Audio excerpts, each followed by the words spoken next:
السلام علیکم، میں ہوں آپ کا معلم امیر تیمور۔ ڈیئر اسٹوڈنٹس، میں آپ کو خوش آمدید کہتا ہوں اسلامیات کی کلاس ہفتم میں۔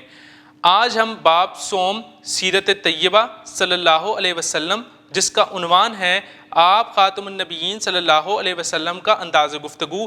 ڈیئر اسٹوڈنٹس، اس سے پہلے لیکچر میں ویڈیو لیکچر کے اندر ہم اس سبق کو تفصیلاً پڑھ چکے ہیں۔ آج ہم اس سبق کی مشق کو تفصیلاً حل کریں گے۔ مشق حل کرنے کے لیے آپ سب اپنی اپنی کتاب کھولیے۔ مشق، درست جواب کے گرد دائرہ لگائیں۔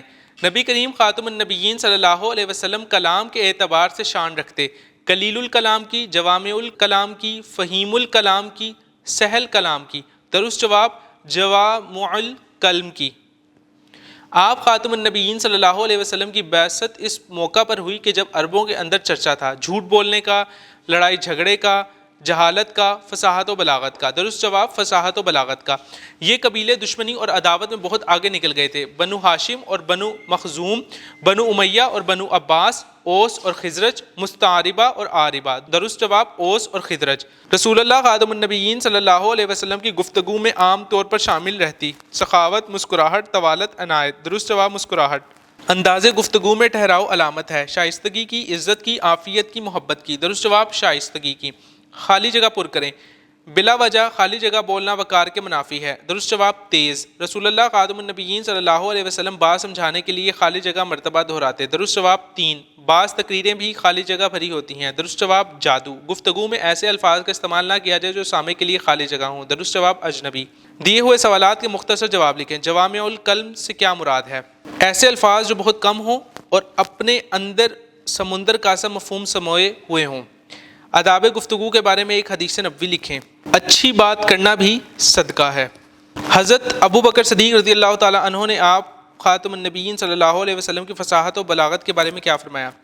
یا رسول اللہ خاتم النبیین صلی اللہ علیہ وسلم، میں سارے عرب میں پھرا ہوں اور میں نے بڑے بڑے خطیبوں کا کلام اور اشعار سنے ہیں، لیکن حقیقت یہ ہے کہ آپ خاتم النبیین صلی اللہ علیہ وسلم سے بڑا فصیح و بلیغ میں نے کہیں نہیں دیکھا۔ حضرت عائشہ رضی اللہ تعالیٰ عنہا آپ خاتم النبیین صلی اللہ علیہ وسلم کے انداز گفتگو کے بارے میں کیا فرماتی ہیں؟ آپ فرماتی ہیں کہ رسول اللہ خاتم النبیین صلی اللہ علیہ وسلم تم لوگوں کی طرح بغیر توقف کی گفتگو نہیں فرماتے تھے، بلکہ آپ خاتم النبیین صلی اللہ علیہ وسلم یوں ٹھہر ٹھہر کر گفتگو فرماتے تھے کہ آپ خاتم النبیین صلی اللہ علیہ وسلم کے پاس بیٹھا شخص اسے یاد کر لیتا۔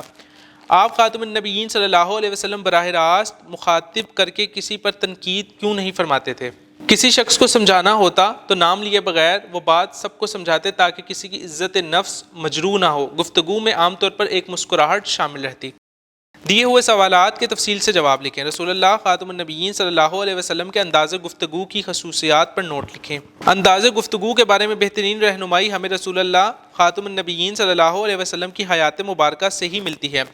رسول اللہ خاتم النبیین صلی اللہ علیہ وسلم نے کسی بات پر زور دینا ہوتا تو ایک جملے کو بار بار دہراتے، بات کی مناسبت سے آواز اور لہجے میں تیزی یا نرمی اختیار فرماتے، لوگوں کو متوجہ کرنے کے لیے کبھی کوئی سوال کرتے اور کبھی کسی سوال کو بار بار دہراتے، بات لمبی نہ کرتے، تھوڑے سے وقت اور مختصر الفاظ میں مفہوم بیان کر دیتے۔ گفتگو میں الفاظ اس طرح ٹھہر ٹھہر کر ادا کرتے کہ سننے والا آسانی سے یاد کر لیتا۔ الفاظ نہ ضرورت سے کم ہوتے نہ زیادہ۔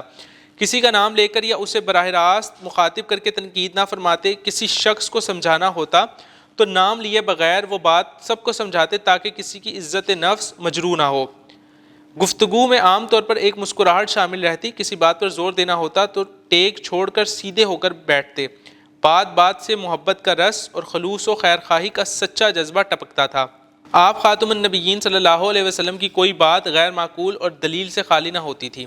رسول اللہ خاتم النبیین صلی اللہ علیہ وسلم کس طرح گفتگو فرمایا کرتے تھے؟ تفصیل سے بیان کریں۔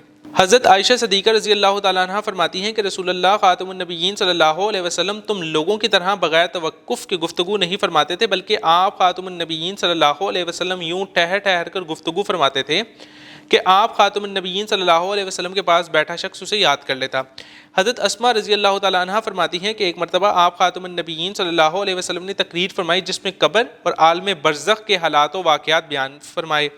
آپ خاتم النبیین صلی اللہ علیہ وسلم کے بیان میں اس قدر تاثیر تھی کہ حاضرین محفل پر رکت طاری ہو گئی اور لوگ رونے لگے۔ آپ خاتم النبیین صلی اللہ علیہ وسلم کا کلام اور خطبہ اس قدر واضح اور آسان ہوتا تھا کہ ہر شخص کے ذہن میں بات بآسانی اتر جاتی۔ یہ آپ خاتم النبیین صلی اللہ علیہ وسلم کے انداز تکلم اور فصاحت و بلاغت کا ہی نتیجہ تھا کہ دین اسلام ترقی کے زینے چڑھتا گیا اور لوگ آپ خاتم النبیین صلی اللہ علیہ وسلم کے اخلاق کریمانہ اور نرم کلامی کو دیکھ کر جوگ در جوگ دین اسلام قبول کرنے لگے۔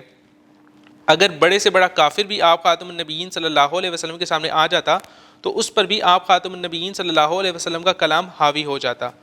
سرگرمی برائے طلبہ، گفتگو کے آداب پر آیات کریمہ اور مستند احادیث مبارکہ مع ترجمہ تلاش کر کے لکھیں۔ رہنمائے اساتذہ، طلبہ سے گفتگو کے آداب پر مشتمل چارٹ بنوا کر کمرہ جماعت میں آویزاں کریں۔ طلبہ سے جماعت میں مکالمہ کروایا جائے جس میں آداب گفتگو کو مد نظر رکھنے کی تربیت کی جائے۔ ڈیئر اسٹوڈنٹس، آج ہم نے اس سبق کی مشق کو تفصیلاً حل کیا ہے۔ میں امید کرتا ہوں کہ اب آپ اس مشق کو بآسانی حل کر سکیں گے۔ بار بار حل کرنے سے یہ مشق آپ کے لیے مزید آسان ہو جائے گی۔ ملتے ہیں ایک نئی ویڈیو میں ایک نئے سبق کے ساتھ، تب تک اپنا بہت سا خیال رکھیں۔ اللہ حافظ۔